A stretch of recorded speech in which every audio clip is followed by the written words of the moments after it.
What is up, guys? Welcome back to another video. My name is Cedric and this is my 2008 Audi R8. It's the V8 R8. It's got the paddle shifters.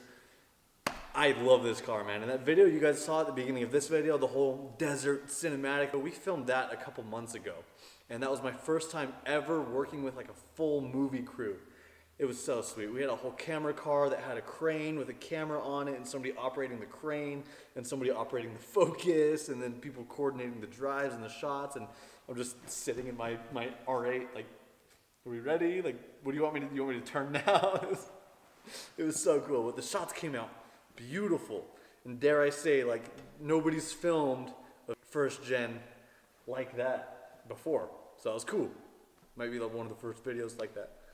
I also need to give a shout out to Rhodes Collective for letting me use their beautiful shop to film in.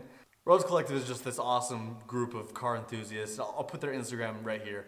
Go check them out, give them a follow. Thank you, Rhodes Collective, for letting me use their shop. This is sick. One of the only things I've changed with my Audi R8 is actually these wheels. These are 20-inch Rohana wheels. Factory setup is 19-inch wheels. I increased that to 20-inch because I think it fits the car and modernizes it.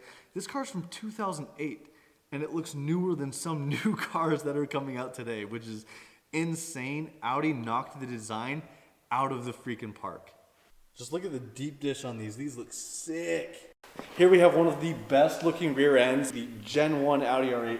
These insane fins, beautiful taillights. I mean, you can see it for yourself. This is just stunning.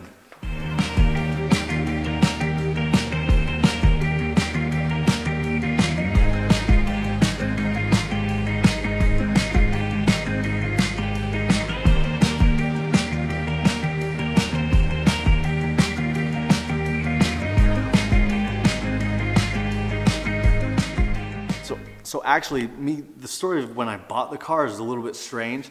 I was at a car meet with my 996, just talking, group of buddies. We just got back from a little cool drive. Somebody there owned the R8 and they just kind of announced that, like, hey, I'm selling it. And I was like, what? Like, that car's beautiful. Like, how much are you selling it for? Like, I didn't realize that these had come into my price range because I got a new job and I was making a little bit more money, and he told me the price and I was like, I'll take it. And so, like, you know, it took a couple days, went to the bank, got things figured out, and with like literally within a few days of him telling me that, like, the car was in my garage, like, just made it happen.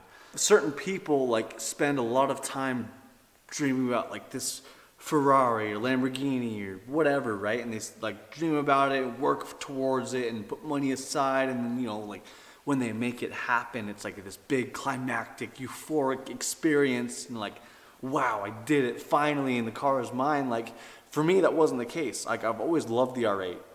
Don't get me wrong, always loved it, but I never realized that first they had come into my price range, and that, like, second that I could ever even afford it. Like, it just never clicked, right? Suddenly it was available, and I purchased it and made it happen, and then I was like, oh, like, this is real life. And it was just, every so often I just get these weird moments where, like, I walk out from a store and I just see the car and I'm like, that's my car, are you serious? Like, it's still kind of crazy to me, even after owning the car for over a year now. Wild, it's just wild.